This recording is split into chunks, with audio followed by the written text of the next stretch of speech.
नमस्कार, आप देख रहे हैं आर्यन न्यूज और मैं हूं आपके साथ पल्लवी सिंह। रुक करेंगे उत्तराखंड की कुछ बड़ी खबरों की ओर। उत्तराखंड में जिस तेजी के साथ कोरोना संक्रमण बढ़ता जा रहा है वो बेहद ही ज्यादा खतरनाक है। लगता नहीं है कि सरकार और संबंधित एजेंसियों को इस भयावह स्थिति पर कड़ी नजर है। बता दें, अगर होती तो शायद अब तक प्रदेश में कुछ दिन लॉकडाउन और बढ़ चुका होता और लॉकडाउन लग चुका होता, जिससे बढ़ते कोरोना पर लगाम लगाई जा सकती। बता दें, उत्तराखंड को लेकर राज्य में और राज्य के बाहर भी ऐसी ये धारणा बना ली गई है कि यहां कोरोना के मामले बहुत ज्यादा नहीं है। आज की तारीख में देखें तो यहां पर 48,319 सक्रिय मामले दर्ज किए गए हैं, जबकि तमाम प्रदेशों में इनकी संख्या लाखों में है। बता दें कि पड़ोसी राज्यों में भी हालत बेहद खराब है। दिल्ली को लेकर तो सारे देश और मीडिया ने हंगामा कर दिया है और उसके साथ ही हालात बेहद ही ज्यादा गंभीर बने हुए हैं। लेकिन सच्चाई यह है कि प्रति लाख जनसंख्या पर कोरोना संक्रमित मामलों के आधार पर देखें तो उत्तराखंड दिल्ली से बहुत आगे है। दिल्ली ही नहीं बल्कि देश के अधिकतर प्रदेशों में ज्यादातर गंभीर हालात उत्तराखंड में ही है। प्रति एक दिन 1 लाख आबादी पर सक्रिय मामलों में केवल 3 राज्य उत्तराखंड से आगे हैं। खास बात यह है कि इनमें से 2 में लॉकडाउन और उत्तराखंड से पीछे चल रहे राज्यों में भी 2 से 3 दिन का वीकेंड लॉकडाउन जो है वो लगाया गया है। हालात की गंभीरता और अभी भी बाजारों में देखी जा सकती भीड़ को देखते हुए उत्तराखंड में ये लगता नहीं है कि अपेक्षा सख्ती बढ़ती जा रही है। आपको बता दें कि आंकड़ों पर नजर डालें तो उत्तराखंड में आज प्रति 1 लाख आबादी पर 460 लोग कोरोना संक्रमित पाए गए हैं। इसके साथ ही आपको बता दें, इसकी तुलना में केवल महाराष्ट्र, कर्नाटक और केरल आगे है। खास बात यह है कि केरल, कर्नाटक और महाराष्ट्र को लेकर पूरे देश में भारी चिंता बनी हुई है, जो कि उत्तराखंड को लेकर कहीं नहीं दिखती।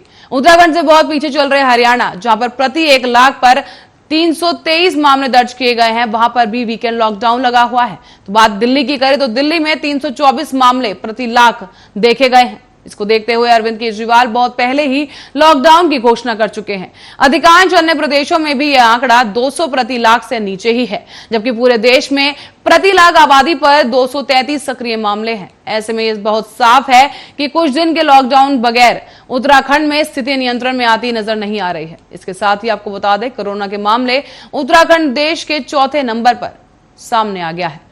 तो वहीं आपको बता दें कि उत्तराखंड की जो जनता है उनकी तरफ से और विशेषज्ञों की अगर माने तो उत्तराखंड में स्थिति काफी ज्यादा खराब है।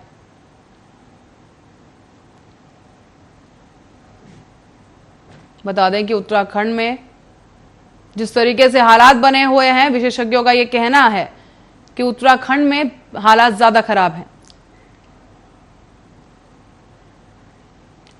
और वहीं इस खबर पे लाइव हमारे साथ संदीप बाजवा, हमारे संवाददाता हमारे साथ रुद्रपुर से जुड़ चुके हैं। संदीप, आपसे जानना चाहेंगे क्योंकि उत्तराखंड को जो है अब तक काफी जो है गंभीरता से नहीं लिया गया और जिस तरीके के कोरोना संक्रमण के मामले वहां पर सामने आ रहे हैं, स्थिति काफी भयानक बनी हुई है। संदीप, आपसे इसे जानना चाहेंगे कि वहां पर क्या कुछ हाल है कोरोना संक्रमण का? स्थिति बहुत ज्यादा भयानक है। आप ये समझ सकते हैं कि कल की डेट में यहाँ पे मेडिकल कॉलेज है, रोजाना के लाशों के ढेर लगे पड़े हैं। कंटिन्यू सिस्टम ये चल रहा है कि पुरानी लाशें जल नहीं रही हैं, उससे पहले मेडिकल कॉलेज से और लाशें आ रही हैं। और जो ऑक्सीजन की कमी और हॉस्पिटल्स के बेड की कमी बहुत समस्या है इस वक्त उत्तराखंड में। और आप देख सकते हो कि लॉकडाउन का पालन जिस हिसाब से होना चाहिए, वैसे यहाँ पे लॉकडाउन का पालन नहीं हो रहा है। परसेंटेज के हिसाब से हम देख ही चुके हैं कि देश में ये 4थे नंबर पे हमारा प्रदेश आ चुका है। अब आप 24 घंटे में देखिए तो कम से कम 122 मौतें हो चुकी हैं। जी संदीप, ये भी जानना चाहेंगे क्योंकि व्यापारियों की तरफ से भी यही मांग उठ रही थी कि या तो संपूर्ण लॉकडाउन होना चाहिए या फिर गाइडलाइंस में किसी तरह का जो है परिवर्तन किया जाना चाहिए। तो संदीप, जानना चाहेंगे प्रशासन की तरफ से क्या कुछ कड़े नियम जो है किए जा रहे हैं, उठाए जा रहे हैं? प्रशासन की तरफ से क्या है कि कल भी डीएम साहब की एक बैठक हुई थी। उस बैठक में ये निर्णय लिया गया था कि जो 3 मई तक के लिए उधम सिंह नगर में लॉकडाउन था, उसमें लास्ट के जो 2-3 दिन बचे हैं, मतलब 2 और 3 तारीख, उसमें जो ग्रामीण क्षेत्र है उसमें भी लॉकडाउन लगाया जाए। परंतु इसमें एक बात उठ के आ रही है कि क्या उस लॉकडाउन का अभी तक पालन हुआ जो लास्ट टाइम से लगा हुआ है? उसका अभी तक किसी भी तरीके का पालन नहीं हो रहा है। आप मेरे पीछे देख सकते हो, गाड़ियां चल रही है, ना कोई आपको यहाँ पे मेन चौक है, ना कोई पुलिस वाला मौजूद दिखेगा जिससे आपको लगे इस बात का कि वाकई में उस चीज का कोई पालन करवाया जा रहा है या सरकार द्वारा कोई सख्ती है। ऐसा कहीं से कहीं तक भी नहीं है। जी संदीप, आपके बाद वापस जुड़ेंगे। इसी बीच में दर्शकों को बता दूं कि उत्तराखंड में जो है स्थिति को गंभीरता से नहीं लिया गया। इस तरह की जो बातें हैं वो उठ रही हैं। विशेषज्ञों की तरफ से भी कहा जा रहा है कि उत्तराखंड में मौजूदा जो हालात हैं वो काफी ज्यादा भयानक है और उत्तराखंड जो है कोरोना संक्रमण के मामलों में देश भर के राज्यों में अब चौथे नंबर पर पहुंच चुका है। चौथे पायदान पर उत्तराखंड पहुंच चुका है। और इसके साथ ही आपको बताते चले कि उत्तराखंड में पहाड़ी इलाके बहुत ज्यादा हैं और इसको देखते हुए अगर वहां पर संक्रमण तेजी के साथ फैल जाता है तो ऐसे में स्थिति को नियंत्रण में लाना सरकार के लिए बेहद ही ज्यादा चुनौतीपूर्ण बन जाएगा। और फिलहाल की अगर बात की जाए तो उत्तराखंड में हालांकि प्रतिबंध लगाए गए हैं, सरकार की तरफ से कड़े निर्देश भी जारी कर दिए गए हैं, लेकिन धरातल पर ये जो सारे प्रतिबंध हैं इनकी धज्जियां उड़ाते हुए भी लोग देखे गए हैं। और इसी के साथ ही आपको बता दें, हाल ही में उत्तराखंड में पुलिस ने गश्त करके जो भी दुकानें खोली गई थी तय समय के बाहर, उन दुकानों का चालान काटा गया है। दुकानदारों की जो है कार्रवाई भी की गई है उनके ऊपर, लेकिन इसके बावजूद जो है अगर लोगों की बात करें तो लोगों की तरफ से भी लापरवाही देखी जा रही है। और वहीं दूसरी तरफ पुलिस प्रशासन की अगर बात की जाए तो लोगों का यह कहना है कि उनकी तरफ से भी ढील बरती जा रही है, जिसके चलते लोगों में जो डर है प्रशासन का, जो प्रतिबंध का खौफ होना चाहिए था, वो नहीं दिख रहा है। इसी के साथ ही कोरोना संक्रमण के मामले भी उनकी जो रफ्तार है उत्तराखंड में बेकाबू होती जा रही है, जिसको देखते हुए अब ये मांग उठने लगी है कि उत्तराखंड में भी संपूर्ण लॉकडाउन हो जाना चाहिए या फिर यहां पर भी वीकेंड लॉकडाउन जो है और सख्ती के साथ इसकी म्याद को बढ़ाया देना चाहिए। इसके साथ ही आपको बता दें कि उत्तराखंड से भी कोरोना संक्रमण के जो मामले देखने में सामने आए हैं, बता दें 48,000 का आंकड़ा पार हो चुका है उत्तराखंड में कोरोना संक्रमित मरीजों की बात की जाए। साथ ही अगर पड़ोसी राज्यों को देखें तो उत्तराखंड के जो पड़ोसी राज्य हैं वहां पर भी स्थिति काफी भयावह बनी हुई है। तो वहीं इसके साथ ही देश भर की अगर बात की जाए तो देश भर में महाराष्ट्र कोरोना संक्रमित मरीजों के मामले में सबसे पहले है, उसके बाद केरल और उसके बाद उत्तर प्रदेश में भी कहीं लगातार ये गति बढ़ती जा रही है। तो संदीप, आप ही से जानना चाहेंगे कि वहां पर क्या लगता है किसकी चूक की वजह से ये आंकड़े लगातार बढ़ रहे हैं? क्योंकि लोगों की माने तो उनका कहना है कि पुलिस ठीक से पालन नहीं करा पा रही है, पुलिस की माने तो वो कह रहे हैं कि लोग जो है लापरवाही बरत रहे हैं। संदीप, देखिए ये आरोप प्रत्यारोप तो चलते रहेंगे, लेकिन कहीं ना कहीं देखिए सबसे मेन जिम्मेदारी होती है सरकार की। सरकार, क्योंकि जनता जो है सरकार बनाती है, सरकार पूरी उसको ध्यान रखना चाहिए जनता के लिए कि क्या उसको गाइडलाइंस लानी चाहिए। गाइडलाइंस तो ले आए लेकिन वैसी सख्ती नहीं है। लास्ट ईयर जो था बहुत ज्यादा सख्ती थी, आप देख सकते थे चौराहों पे पुलिस हर जगह मतलब मुस्तैद रहती थी। कभी भी जो है जब लॉकडाउन के दौरान कोई निकल नहीं सकता था, लेकिन कंडीशन आज बिल्कुल उससे अलग है। जी संदीप, साथ ही ये भी जानना चाहेंगे क्योंकि आज 1 मई है, वैक्सीनेशन जो आज से शुरू किया जाना है, टीकाकरण जो है कई जगहों पर शुरू भी किया जा चुका है, लेकिन उत्तराखंड सरकार की तरफ से भी कहा गया कि वैक्सीन की कमी है, उपलब्धता पर सवाल उठाया गया है और वैक्सीन नहीं वहां पर लग पा रही है। आप इधर जानना चाहिए कि वैक्सीन का वहां पर क्या हाल देखने को मिल रहा है? वैक्सीनेशन देखिए लोगों ने बहुत ज्यादा रजिस्ट्रेशन कराया है, इवन मैंने भी रजिस्ट्रेशन कराया था पर स्लॉट बुक नहीं हो पाया। और रीजन यही है कि अभी उत्तराखंड के लिए जो अभी आज की न्यूज की बायोटेक में कुछ रजिस्ट्रेशन कर लिया है कि कितनी वैक्सीन भेजनी है, लेकिन बट अभी कोई भी पहली केस नहीं पहुंची जिससे कि लोगों को ये राहत मिल सके। जी संदीप, कुछ पता चल पा रहा है कि कितनी वैक्सीन की जो जरूरत है उत्तराखंड में इस वक्त है सरकार को? कम से कम सरकार को इसमें 50 लाख से 1 करोड़ के आसपास चाहिए। 50 लाख निर्धारित किए गए हैं कि 18 साल से ऊपर वालों को लगेंगे, लेकिन वैक्सीन 2 डोज में लगनी, तो इसलिए मान लीजिए कि 1 करोड़ के आसपास यहाँ पे वैक्सीनेशन की जरूरत है। जी, इसके साथ ही रजिस्ट्रेशन की अगर बात की जाए तो किस तरीके से जो है रजिस्ट्रेशन किया जा सकता है? संदीप, हम चाहेंगे इसे विस्तार से आप बताएं। रजिस्ट्रेशन में जो आरोग्य सेतु ऐप है उसमें एक वैक्सीनेशन का कॉलम आता है। उस वैक्सीनेशन के कॉलम में हम जाके अपनी डिटेल भरते हैं, आधार कार्ड की डिटेल आती है और आधार कार्ड का उसमें एक चीज मेंशन कर रखी है कि एज जो हमारी मतलब जो बर्थ ईयर है वो मेंशन होना चाहिए। उसके बाद वो रजिस्ट्रेशन इजीली हो जा रहा है OTP के थ्रू। और नेक्स्ट उससे प्रोसेस होता है फिर उसका स्लॉट का। इस स्लॉट के लिए वो पॉइंट्स दे रखे हैं कि जैसे जो भी हम पिन कोड डालते हैं उसके अकॉर्डिंग आगे जितनी भी लिस्ट है जहाँ जहाँ वैक्सीनेशन हो रही है उसकी पूरी डिटेल आ जाती है। फिर जिसको हम टच करते हैं, जो भी हमें नियर अबाउट लगता है, फिर उसके आगे उसके स्लॉट्स आ जाते हैं कि कितनी तारीख को अवेलेबिलिटी है। जी, इसके साथ ही संदीप ये भी जानना चाहेंगे क्योंकि लोगों में जो जानकारी है उस पर भी काफी बड़ा सवाल है, तो उसके लिए हम जानना चाहेंगे कि सरकार की तरफ से क्या कुछ कदम उठाए जा रहे हैं ताकि ज्यादा से ज्यादा लोगों को जो है इस बारे से अवगत कराया जा सके कि टीकाकरण किया जा रहा है। कोरोना से बचने के लिए टीकाकरण करना बहुत जरूरी है। संदीप, सरकार के पास सिर्फ एक ही माध्यम है, या तो वो अखबार के थ्रू बता रहे हैं या टीवी के थ्रू बता रहे हैं, सिर्फ उसमें यही बताया जा रहा है कि आप रजिस्ट्रेशन कराइए। लेकिन ऐसा कहीं भी प्रोसेस नहीं है कि जो पूरा अपडेट बताया जाए कि किस किस तरीके से अपडेट। अब देखिए ना, एक चीज मैं आपको बताऊं कि जो पढ़े लिखे लोग हैं उनको तो रजिस्ट्रेशन कराना आसान है, आप डाउनलोड किया, उसमें वैक्सीनेशन का हमने वो कर लिया या ऑनलाइन हमने कर लिया वेबसाइट के थ्रू। बट जो नहीं पढ़े लिखे वो कहाँ से कराए? उसके लिए सरकार को चाहिए कि जो जनसेवा केंद्र बनाए हुए हैं उन जनसेवा केंद्र पर यही सुविधा उपलब्ध कराई जाए, फ्री ऑफ कॉस्ट लोगों की रजिस्ट्रेशन हो, जिससे कि आगे आने वाले टाइम में सबको वैक्सीनेशन मिल सके और इस कोरोना महामारी से मतलब एक निजात मिल सके। लेकिन संदीप, उत्तराखंड की ज्यादातर आबादी जो है पहाड़ी इलाकों में रहती है, जहां पे कई बार नेटवर्क की भी समस्या रहती है। ऐसे में वो लोग रजिस्ट्रेशन कैसे करा सकेंगे?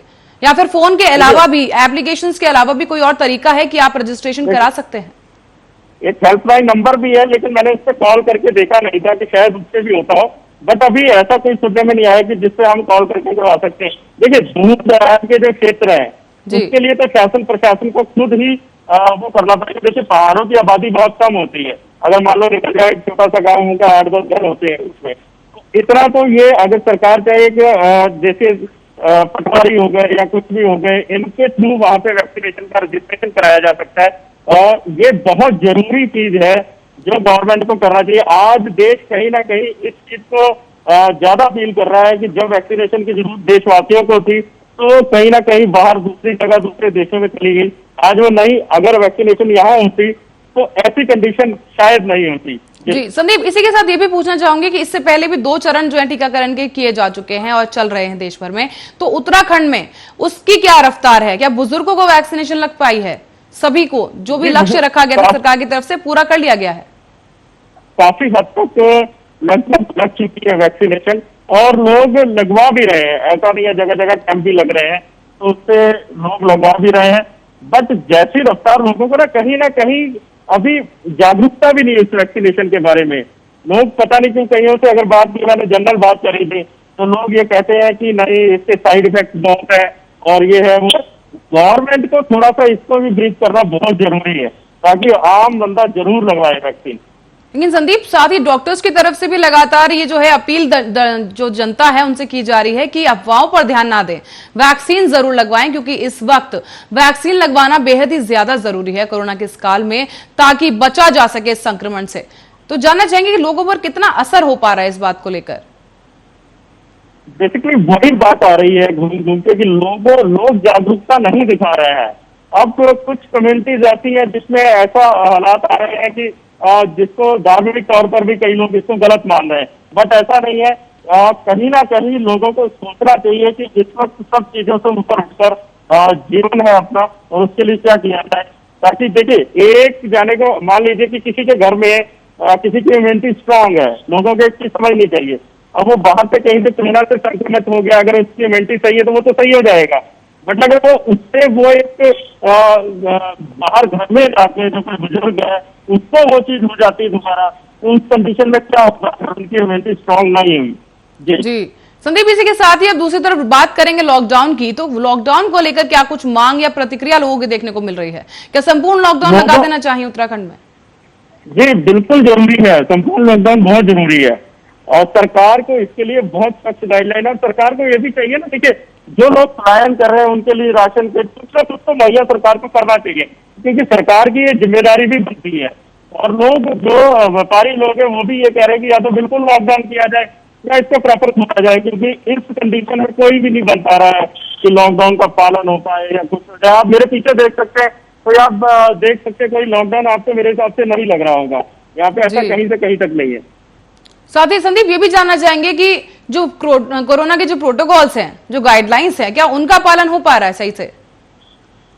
कोरोना के लिए जो गाइडलाइन आप मान लीजिए कि मास्क लगाना जरूरी है और 2 गज मतलब दूरी होनी चाहिए। लेकिन मार्केट जब खुलती है, अब 12 बजे तक का टाइम हो चुका है यहाँ पे, लेकिन मार्केट जब खुलती है तो मार्केट के हालात देख के लगता है कि लोग फायदा कर पा रहे हैं, लोगों को किसी तरीके का डर है और बहुत जरूरी लोगों को इसका पालन करना चाहिए। इतनी भीड़ इकट्ठा हो जा रही है कि जो 2 गज दूरी की जो एक बात थी वो कहीं ना कहीं पूरी होती नहीं नजर आ रही है। जी संदीप, साथ ही ये भी जानना चाहेंगे कि पुलिस का क्या कुछ रवैया वहां पर देखने को मिल रहा है कोरोना गाइडलाइंस का पालन कराने को लेकर? पुलिस आप मेरे पीछे, मैं बात वही कह रहा हूँ कि पुलिस आप देख सकते हैं कि कहीं से कोई आपको इस तरह से, मुझे तो नहीं लग रहा कि कोई नजर आ रहा है। तो ये ये मेन है, इससे आप मान लीजिए इससे लगभग 50 मीटर दूरी पर ही कोतवाली है, उससे इधर को अगर चला जाए 50 मीटर पे तो एक पुलिस चौकी है। तो इतने नियर अबाउट होने की वजह से भी ये जो है नहीं हो पा रहा है इसका मतलब, तो समझ सकते हैं कि क्या चीज है। और जी। फिर थोड़ी सी आगे चले जाए 100 मीटर पे तो एसएसपी आवास है, तो उस हिसाब से भी देखा जाए कि कितना पालन होना कितना नहीं, तो ये आप समझ सकते हैं इस बात में। जी जी, साथ ही संदीप, जो आंकड़े नजर आ रहे हैं उत्तराखंड में कोरोना संक्रमण को लेकर, वो भी बढ़ते जा रहे हैं और काफी चिंताजनक स्थिति वहां पर मौजूद है। तो सरकार की तरफ से जानना चाहेंगे, कुछ प्रतिक्रिया देखने को मिली है कि आगे नहीं, क्या कुछ ऐसी कोई- रणनीति जो है सरकार की तरफ से सामने आ पाई है?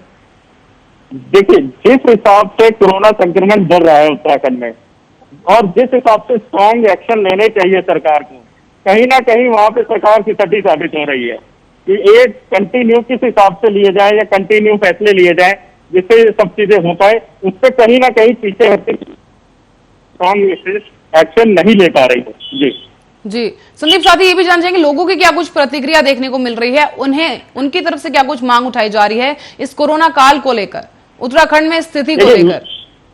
जो लोग जागरूक है, जो लोग टीवी देख रहे हैं और मौके के हालातों को समझ रहे हैं, तो वो तो कोशिश कर रहे हैं कि ना निकले घर से। जी। लेकिन जो आप अनपढ़ थोड़े लोग हैं, जो मतलब पढ़े लिखे नहीं है, उनमें ऐसा कहीं ना, आप बात नॉर्मल भी जनरल करके देखो, किसी को हम कह देते हैं कि मास्क लगा लो भैया, तो कहते हैं यार क्या है, कोरोना नहीं होगा, ऐसा कुछ नहीं। लेकिन उनको समझाना भी थोड़ा सा मुश्किल है। मैं अभी कहीं से आ रहा हूँ, तो मैंने किसी नॉर्मल वर्कशॉप वाले से बात हुई थी, मैंने से कहा, तो कह रहे नहीं हमें नहीं होगा कोरोना। मैंने कहा यार कोरोना कोई ऐसा नहीं है कि किसी को पर्टिकुलर नहीं होगा, ये किसी को भी हो सकता है। लेकिन लोगों को जो लोग तबके के लोग हैं, उनको इसकी मतलब इसकी जो इतना खतरनाक है इस बारे में पूरी जानकारी नहीं है या उसको जान के अवॉइड कर रहे हैं। जी जी संदीप, इसी के बाद अब रुक करेंगे अस्पतालों का, तो वहां पे जानना चाहेंगे स्वास्थ्य व्यवस्थाओं का क्या कुछ हाल है उत्तराखंड में? स्वास्थ्य व्यवस्थाएं जो इस वक्त है वो यहाँ पे जीरो है। जीरो से मतलब ये है कि यहाँ पे एक बहुत बड़ा हॉस्पिटल है, मेडिसिटी हॉस्पिटल और मेट्रो सिटी, जिनको कोविड के लिए बनाया गया है गवर्नमेंट द्वारा। लेकिन कंडीशन ये बनी पड़ी है कि जो मेडिकल कॉलेज है, पंडित रामदेव शुक्ल मेडिकल कॉलेज, क्या हो रहा है कि जब लास्ट कंडीशन पहुंच जा रही प्राइवेट हॉस्पिटल में कि जैसे कोई मरीज है कि एक दिन में ये खत्म हो जाएगा, तो उसको तुरंत ये रेफर कर दे रहे हैं मेडिकल कॉलेज के लिए। तो फिर जी। मेडिकल कॉलेज में जाके उसकी डेथ हो जा रही है। तो कहीं ना कहीं स्वास्थ्य सेवाएं चरमराई हुई हैं, जो इन चीजों को नहीं बचा पा रही है। आप यकीन मानिए लगभग 30 से 35% के लोग भी इसके मौत के आगोश में आ रहे हैं। जी, इसके साथ ही ये भी जानना चाहेंगे संदीप, क्योंकि जो नौजवान है, जो युवा पीढ़ी है, वो ज्यादातर इसकी चपेट में आ रही है देश भर में, अगर आंकड़ों की बात की जाए तो उत्तराखंड में जानना चाहेंगे कि वहां पर किस तबके के लोग जो हैं ज्यादा मात्रा में इस संक्रमण की चपेट में आ रहे हैं? देखिए, अभी तक तो सब एज के लोग जो है बराबर ही लगभग है। मैं अगर माना जाए तो ज्यादातर जो लोग हैं 30+ की एज के जो लोग हैं वो इसके उसमें ज्यादा आ रहे हैं, इसके प्रभाव में, कोरोना के प्रभाव में। जी। साथ ही संदीप, रिकवरी रेट की अगर बात की जाए तो जानना चाहेंगे उत्तराखंड में रिकवरी रेट का क्या हाल है? रिकवरी रेट देखिए, जिस हिसाब से आप जैसे बढ़ रहे हैं परसेंटेज के हिसाब से, जितनी जनसंख्या है उस हिसाब से देखो तो रिकवरी रेट बहुत अच्छा है नहीं यहाँ पे। जी जी साथ ही संदीप, ये भी जानना चाहिए कि अस्पताल की अगर बात की जाए तो क्या जरूरी उपकरण, जो दवाइयां हैं और जो ऑक्सीजन है, क्या वो पर्याप्त मात्रा में पहुंच पा रही है? इलाज हो पा रहा है ठीक से मरीजों का? देखिए, रेमडेसिविर और जो हम नॉर्मल कोरोना में एक दवाई चलती है टाइफाइड करके, जी, वो अवेलेबिलिटी नहीं है यहाँ पे। जो मेन मेडिकल स्टोर है नहीं अवेलेबिलिटी हो पा रही है। फिर कहीं ना कहीं जो मास्क आता है, जी। जो उसका अपना ऑक्सीजन के लिए जो रेगुलेटर होता है, उसकी अवेलेबिलिटी भी नहीं हो पा रही है। और ऑक्सीजन की भी दिक्कत है। कंटिन्यू सोशल मीडिया पे जो मैसेजेस चल रहे हैं कि ऑक्सीजन सिलेंडर चाहिए, ऑक्सीजन भरवा के दे दीजिए, बहुत समस्या है। अगर ग्राउंड में देखा जाए तो दिक्कतें बहुत सारी हैं। जी तो क्या कुछ कार्रवाई की जा रही है या कदम उठाए जा रहे हैं कि इन दिक्कतों को कम किया जा सके प्रशासन की तरफ से? अगर अस्पताल प्रशासन की बात करें संदीप, तो उनकी तरफ से किस तरह की प्रतिक्रिया देखने को मिल रही है? क्या सफाई दी जा रही है उनकी तरफ से? देखिए, प्रशासन सिर्फ इसी बात पर बैठा है कि मीटिंग कर लो और मीटिंग में नए नए आदेश पारित कर दो। लेकिन क्या है, उसको ग्राउंड फ्लोर पे उसका इम्प्लीमेंट हो रहा है नहीं हो रहा है, इसके लिए प्रशासन को कदम उठाने चाहिए कि क्या कंडीशन बनी पड़ी, लोग कितने परेशान हुए पड़े हैं, इस बारे में भी जानकारी जरूरी होनी चाहिए। जी संदीप, बहुत बहुत शुक्रिया इतनी सारी तमाम जानकारी हमसे साझा करने के लिए। तो इसी के साथ ही उत्तराखंड में फिलहाल जो है एक काफी गंभीर स्थिति बनी हुई है। हालांकि सरकार की तरफ से लगातार कोशिश की जा रही है, बैठक की जा रही है ताकि स्थिति को नियंत्रण में लाया जा सके। पर फिलहाल जनता के लिए यही एक निर्देश दिया जा रहा है सरकार की तरफ से कि मास्क लगाकर पहने और कोरोना गाइडलाइंस का पालन जरूर करें। और फिलहाल के लिए खबरों में बस इतना ही। आप देखते रहिए आर्या न्यूज।